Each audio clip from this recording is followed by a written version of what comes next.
Well, I have about, and I've been misquoted on this, I have around 900 documents from my career in the military. Mm. I took about 200 of them to Laughlin, to the IUFOC, showed them to their staff, showed them to the BBC, the Germans. I'd walk them through the documents and, verify I had credibility. I also took them to MUFON in 99 and Burbank, which is Hollywood area, to prove my credibility. And the last presentation I gave was, I think, 2000, was in Sacramento. So I was always very upfront with my documents because I thought it was very important that all these people that came before me that was supposedly military never showed one document. Yeah. And I had a couple of hundred that I carried with me when I traveled to give presentations. So that was a key point to me, and it still is yeah. You got to have some proof of credibility. I mean, yes, you can make up that you worked anywhere on anything, but you've got to have pay stubs, you've got to have documents, you've got to have annual reviews. I mean, there's so many different types of documents, and the government documents everything. Yeah. So to say you don't have any documents or the government wiped your records is just asinine. Yeah. But obviously they were very curious about my documents because not only was our hotel room broken into in Laughlin, we were out with a chief friend of mine who was still in the Air Force after I retired. He was working at Kelly Air Force Base, and his wife. And we'd been out dancing, the four of us. And when we got home, I had a fairly large home near SeaWorld in San Antonio. And it had these iron bars and iron gate, security bars, a security gate, which is not uncommon in the South because, there's a lot of break-ins. But the front iron gate was open, and the front door was cracked open. So I asked Rebecca and his wife, I said, y'all wait here a second. And then, so I go in the house thinking, maybe there's somebody still in there. So nothing in the house was disturbed, but I had a study and Rebecca had a study where our computers and our files and our books were in. And all the drawers and file cabinets were open. There were folders strewn about. There were diskettes back when we had the 3.5 or 3.5 inch diskettes. Yep. Strewn about. So, I mean, it's like somebody was looking to see, I think they were looking to see if I had anything classified so they could arrest me. Yeah. But I got rid of anything I had that was classified before I went to the IUFOC because I knew that, I was putting my ass on the line. Yeah. And then after that, I mean, we had threatening phone calls, we had threatening emails. The last major incident we had is I had a brand new Cadillac DeVille, and I kept my 9mm Taurus service revolver under the seat. And it had my radar detector, which is worth $400 about at the time. I used to keep about $50 to $100 hidden in the car, in case I lost my wallet or something. I could get home if somewhere. But again, the only thing that was disturbed, I had a trifold of these 3-inch computer disks under the back of the passenger seat. And they're all strewn around the back seat. Like somebody had maybe taken a laptop or something and scanned them or copied them. I don't have a clue. But the window was broke in, and nothing else was touched. There was nothing stolen. So, I mean, we went through a lot of strange stuff, and that's pretty much why when we left San Antonio and I dropped out for 10 years, my poor wife was very paranoid and afraid something was going to happen to us. And so we just we moved out in the middle of nowhere, and I dropped out for 10 years. When we finally got the opportunity to get out of San Antonio and get away from all the harassment, we literally packed our bags, dropped out. First few years I was up here in the middle of nowhere, Texas, that I didn't even have a computer hooked up.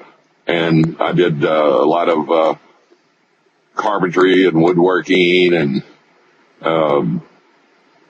helped build things and repair things on the different ranches. And so I just didn't contribute and didn't really want to because of the things that had happened in the past. And at some point, about 4 years ago, I got back on and I saw this trash about people saying, some people say, no, he wasn't in the Air Force, he was in the Army, or he couldn't have done this in the Air Force, or where's this proved? And then I started releasing documents, and part of the 900 I had, the subset of 200 that I took with me to different presentations and groups so I could verify my credibility. I started releasing documents and pictures so that people would know that at least I had the credibility as far as training, reviews from generals, clearances. I had all the different aspects of what a person in the military would need in order to be picked to be on top secret black programs. I mean, they don't take average people. They don't take people that don't know diverse systems. They don't take people that don't know their science or electronics, for example. And they only take people that's had the highest recommendations or command level positions. And from about 81 to 87, when I was the liaison, Air Force liaison to industry, I had nothing but accolades from generals. Yeah. So I was reestablishing my credibility and showing people many, many things that had never been revealed, even though the Channel 4 on the Riddle of the Skies did have all that information.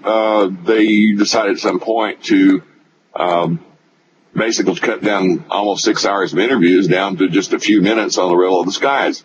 So, and then I was seeing things that if my kids or grandkids and would eventually read or see that were so slanderous and libelous that I felt like, I owed it to my family to get out there and defend myself.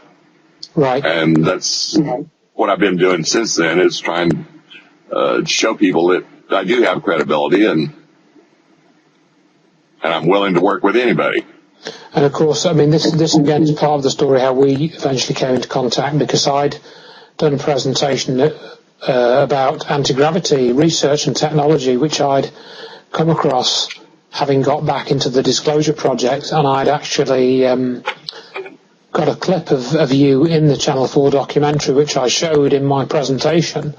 And I'd not met you then, and from what I'd read on the internet, I knew that in around about 2001, you'd kind of retired, as it were, or gone into hiding, or whatever expression you care to use. So, and then I think it was in 2009, I came across this alien scientist character, because he was posting videos about 9/11, which we're not really going to discuss here, but people can probably know me for talking about 9/11,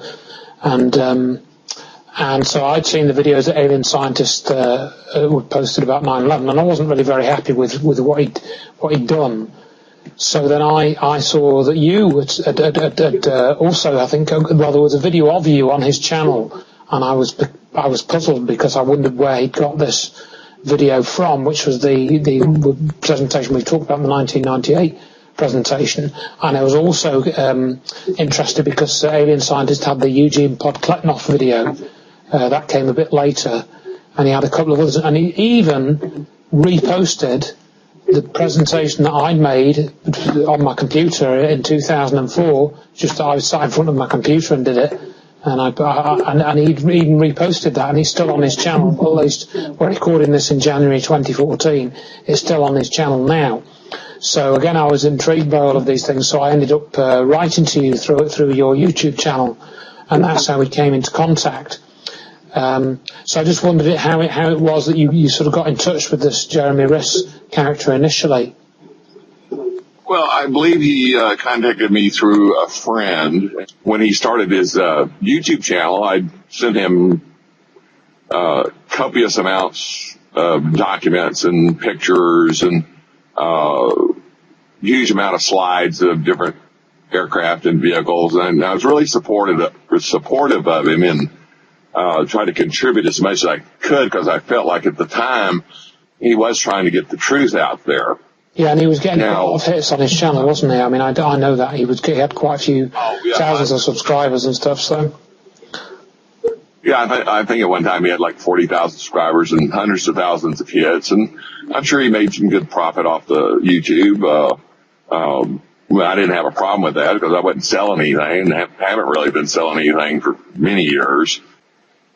I mean, I helped him establish his forum. Yeah, and there's a lot of your material still on his website as we record this. As I say, January 2014 we're doing this, and as we speak, there's a lot of your material on there, isn't there? And I was looking today, and I noticed that he's edited some of the pages, and went into the Internet Archive and looked at the older versions, and I think your biography page has put a load of trash on there now, along with your original page, so it's really sad to see this going on, particularly when you reached out to help him and so on.